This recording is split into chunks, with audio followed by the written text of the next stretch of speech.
I genuinely think I've made more mistakes when it comes to webinars than most people have ever even tried, right? And it's not something that I'm proud of. Obviously, no one wants to make mistakes, but I have learned so much about doing webinars across a bunch of different niches, with a bunch of different clients, with a bunch of different offers, with a bunch of different ICPs in the time that I've been doing this. And I want to share those lessons with you today, right? So I have 8 bullet points written in front of me about big mistakes that I have made, or things that I have assumed, or things that I have done wrong, or stories about things fucking up, and things that will probably make your stomach twist if you're an offer owner, or you're a growth operator, or you're a copywriter, or you're anyone who has any interest in watching this video to do with webinars.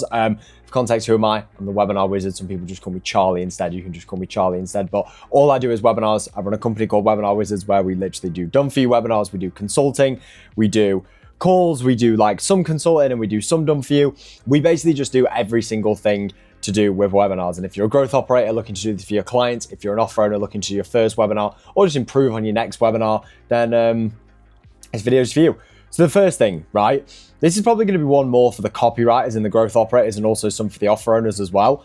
And it's assume that the presenter, isn't as good as you think they are, right? So because I have watched so many webinars, and because I've written so many webinars, and because I've watched so many other people's recordings of them doing webinars, I kind of have this image in my head and how I can see a webinar, and I kind of know how it needs to be presented, right? I've watched Fladley do it, I've watched Hormozy do it, not even people like that, but just like people who I know are crushing their webinars, like Will Rivera and people like that, right? And when I'm writing the script, or when I'm putting together the slides, I always assume that the client that I'm writing it for is going to deliver it how I am delivering it in my head, and how I imagine it being, with the tonality and the timing and the pacing and knowing the slides and building that curiosity and everything. And I do have some clients who are phenomenal at this, right? Just straight off the bat, they're anomalies, they're just content wizards, and they just know how to present, right? But a lot of that is also because now what we do before every single webinar is we do a demo run, right? Which is the solution to this problem, right? But presenting is a skill in and of itself, right? And the presenter does make a massive difference when you're doing a webinar, right? I actually think it could be potentially, right, one of the biggest reasons why some people's webinars simply just seem to like effortlessly convert, like butter going, like a hot knife going through butter. And some people just don't, right? It's just some people just know how to present, they know how to persuade. And one of the big mistakes that I made was just assuming that everyone could present the way that I saw other people presenting. So in terms of fixing that and making sure that it's not a mistake, one of the best things that you can just do is, if from a client-facing standpoint, is making sure that they're happy with the script when we first write it. And if we get the all okay on that, make sure they're happy with the slides and they go over the slides in their own time. And then if they're happy with the slides, then making sure that when we do a demo run, we're not just like skimming through the slides. So when I say a demo run, I'm talking like Webinar Jam demo room up, Zoom practice session up, not like a Google Meets, like the real thing. And just make sure that every single word they say just flows effortlessly. And if you're doing this with a client, or you're doing this as an offer owner, any small little thing where you think, actually, do you know what? I actually don't know if I would say that, or I would rather say it like this, then change it. Because what's going to happen on the webinar is that if one little thing, like if you fuck up on one slide, it's going to completely throw you out your rhythm. You're probably going to look at the number in the Webinar Jam room and see that there's 1,000 people there, and you're going to start thinking, oh Christ, I've just fucked up in front of 1,000 people. It messes up your flow, and it's just not good, right? So one of the biggest lessons that I've learned on that side of things is that assume you are actually a terrible presenter, and kind of just try and acquire the skill, right? The second thing is to test your tech, right? And I actually heard Ryan Clogg talking to Eddie Malouf about this. And Ryan Clogg was talking about like challenge funnels and webinar funnels. And he was just like, dude, like it just terrifies me that you could go and put together this fabulous campaign, right? And you could run the ads, you could put the ad spend behind it, you could build the funnel, you could write the slides, you could do everything, just for like your mic not to work, or some ridiculous thing happens with the OBS, or the Webinar Jam chat room crashes, or just anything ridiculous like that, right? And it is actually a very good point, right? I have had absolute horror stories where, I have accidentally, and this was just horrendous, right? But I have accidentally it was ages ago, but I sent the presenter link into like the pre-webinar group in the WhatsApp group for genuinely like half a second. Like I actually promise you it was about half a second, and took it out straight away. But then someone got the presenter link and started joining the webinar as the host and started fucking deleting the slides. It was a nightmare. We still made like 40, 50K, which I have absolutely no idea how we managed to pull it off, but that just shows how good webinars are. But you can prevent that mistake by testing your tech, right? Really test it, get familiar with it, get to know, right, here's the demo room, here's what this is actually gonna look like when I'm in the Zoom or the webinar jam chat. Where are the controls? Do I have a moderator? How do I get the slides up? And how do I make sure that I can get the slides up in a way that I can still see the chat and that I can see the slides clearly? Like, test your tech, test your emails, test your automations, test your CRM, test your landing page, test everything, right? Because unless you do, if something catches you out with one of these campaigns where it's a revenue event, right? All that effort that you put in to get people there just completely goes to waste. It just completely goes to waste, right? So you have to test your tech. And the third point that I have on here, which is kind of related to testing your tech. Bloody hell, it just started raining and I'm in the attic room. Anyway, testing your tech is chat management, right? So this is probably going to be different for you if you're doing a webinar for software, or you're doing a webinar in a more B2B market, or you're doing a paid webinar, or you're doing a challenge, or something where the market is a little bit more sophisticated. But if you're doing like a B2C webinar and it's organic traffic, or even worse, it's bloody paid traffic, right? The chat can be like the Wild West, and you need to make sure, if you're a growth operator or you're the copywriter or you have whatever involvement you have in the campaign that isn't the offer owner, you need to be moderating that goddamn baby, right? And if you're the offer owner, you need a fucking moderator, because that chat can throw you off. Your chat can either be your best friend, or it can be your worst enemy, right? One of the best advantages with webinars, like as a media, right? You know, like a video sales letter is a type of media, a webinar is a type of media, is the interaction. And it's actually the interactive elements of it. So that's your biggest advantage. But if you get people coming in the chat who are, you know, potentially competitors, right? And what's to stop a competitor from signing up to your webinar and just completely sabotaging the chat? There's nothing stopping them really, right? What's to stop an unhappy customer coming in and talking shit in the chat about X, Y, and Z, right? There's nothing stopping them. So chat management is super important, right? One thing that I have learned is knowing when to turn the chat on and off, like not having it off for the whole time, which is what I used to do, but kind of knowing how to use the chat like a tool, right? Turning it off for important sections, turning it on for obviously like Q&As when you're looking for interaction, turning it off for the pitch, and just kind of knowing how to manage it, right? And also just making sure that you're not putting anything in there like permission-based selling, right? One of the biggest things that I used to see on webinars when I started doing them, which was a mistake, which, you know, there's an argument to be made for it, but we didn't really say anything about the fact that we were going to give them the offer. And I changed that now. We now almost do some sort of permission before we actually pitch the offer on webinars now. But, you know, you just start pitching and people will be like, what the fuck? This whole thing was just a sales pitch. You know, the standard stuff, especially if you're in a B2C market, people are going to be pretty pissed. And, you know, you do get a massive herd effect on webinars where if one person starts saying something, you know, it can either go in, sorry, my laptop's just turned off. It can either go in your way, in your favor, or it can go in the opposite direction. And I'll say that again, the chat can either go in your favor or it can go in the opposite direction. So if people are putting positive stuff in there, people are putting yeses, people are saying fantastic, people are saying brilliant, this is great, this is amazing, I get this, superb, right? If everyone's putting ones in the chat or whatever the fuck you're trying to get them to do, compare that to people sabotaging it, right? That could be the difference. One poor message in the chat could be the difference between, even if it's just one person buying and your offer's 3 to 5K, right? It could just be one message that could defer that person from actually not booking a call or not paying. So chat management, muting people, kicking people if necessary, or deleting their comment in the chat or turning the chat off. You need to become familiar with it and you need a moderator to be there and do it. Otherwise it can be completely cataclysmic, right? You need a fucking moderator. Next thing is to know your audience, right? This has never been too big of a problem for me, right? Because the majority of the people that we work with already have an offer, right? If you're doing a launch or something, this is probably applicable, right? So you need to know your audience in terms of, right, what is the offer that you're making to them in the first place, right? So in fact, here's actually a really good example of this, right? So we did a webinar for a TikTok shop offer. Me and a lad called Marcus, who's kind of like, he's almost like a partner. I help him out, he helps me out because he does webinars as well. And we had a client who was doing a TikTok shop offer, and we were going to pitch a call booking for a high ticket offer. And bro, the stats were absolutely phenomenal, right? For out of like, he's got like 700 followers on Instagram. He's got a few thousand on TikTok. We managed to get 200 people in the room, right? 240 something people in the room. By the time we pitched, we had 230 people in the room.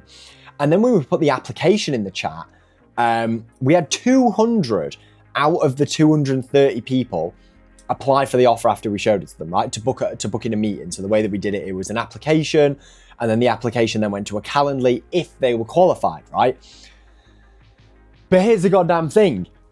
Everyone said on the form, like literally everyone, like we ended up booking 50 calls in the end after like the appointment setting and everything like that. But on the webinar itself, we booked like 7 calls out of 200 applications, or they're qualified calls who all know the price, But let's say that those 200 people who wanted the offer there and then enough to apply to book a meeting, we had have just said, they all said they had less than £500, right? If we had just sold a 497, right? I know it's not the same as a high ticket, but in terms of knowing your audience and knowing your offer, if we had known that before, we could have just gone direct to cart.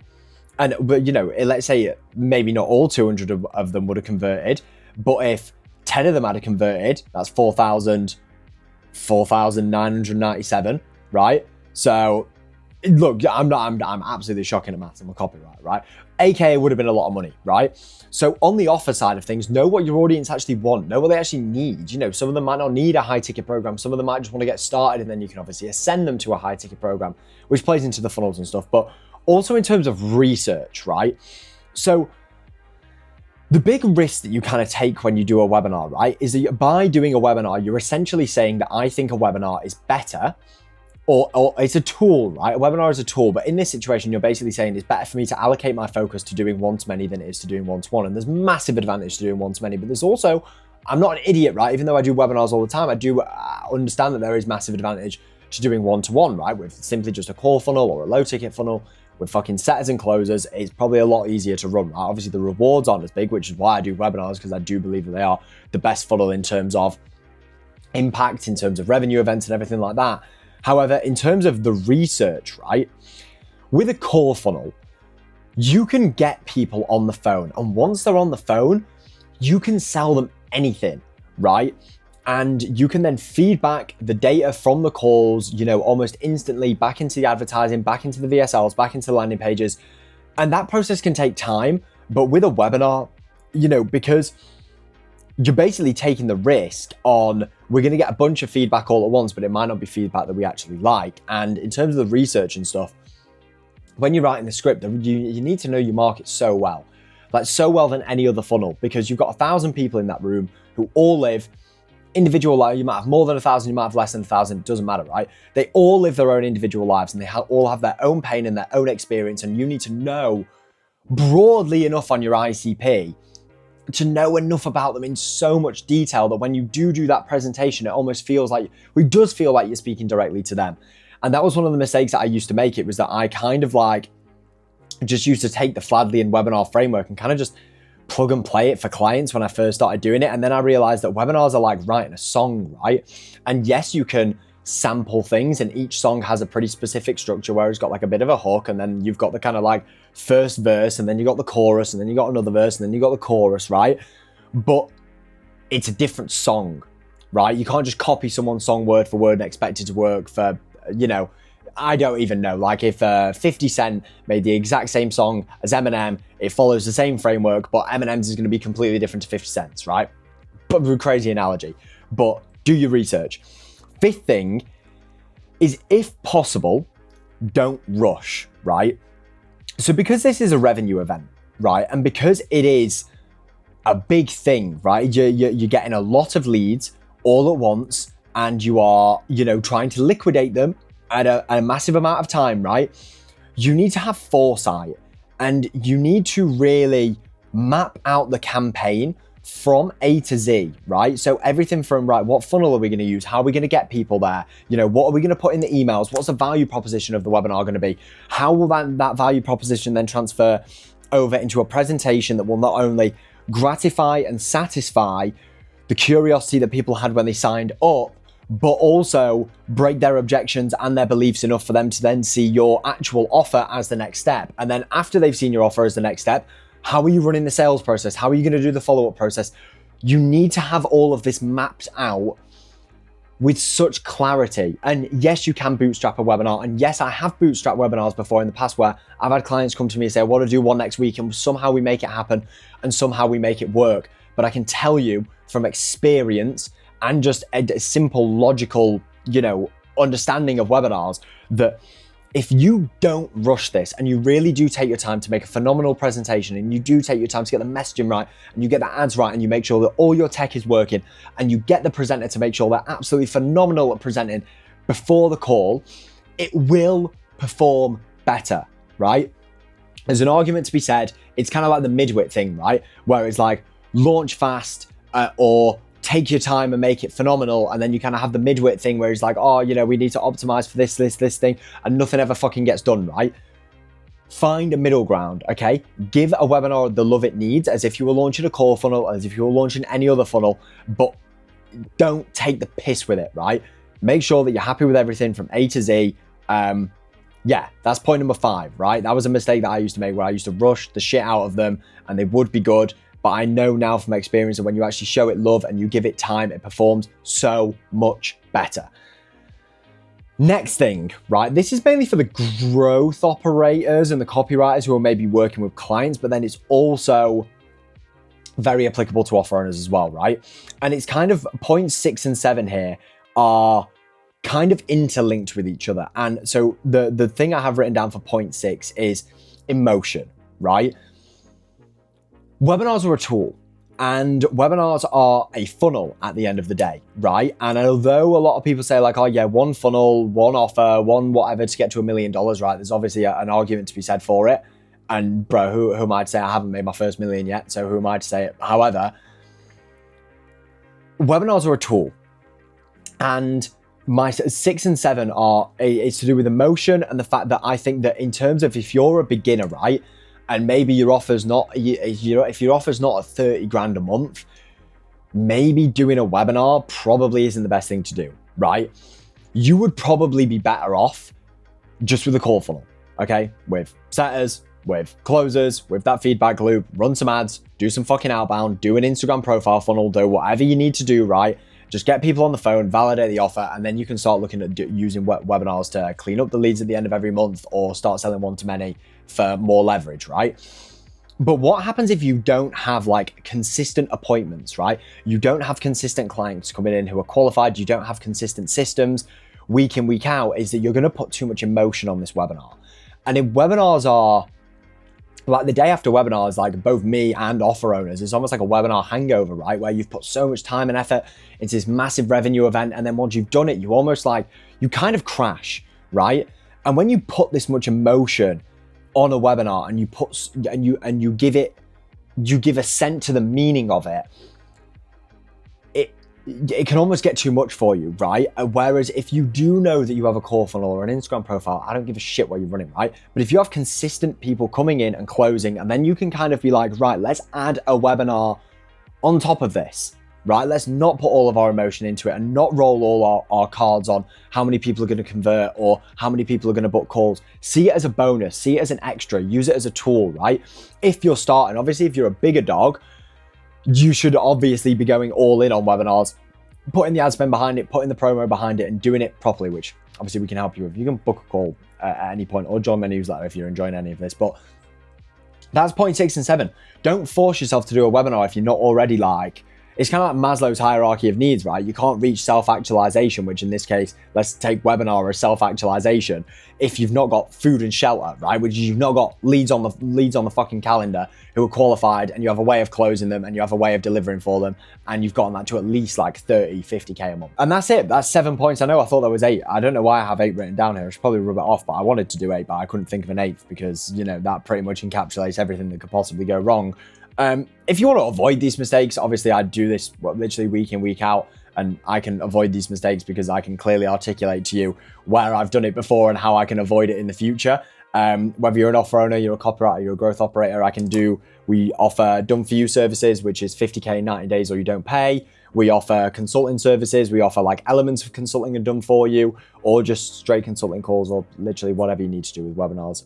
Feel free to reach out. Instagram, join my newsletter if you like this for more, or book in a meeting and we can have a talk about how we can potentially help. Hope this is really useful for you. Don't fuck up these things. Love you lots. See ya. Bye-bye.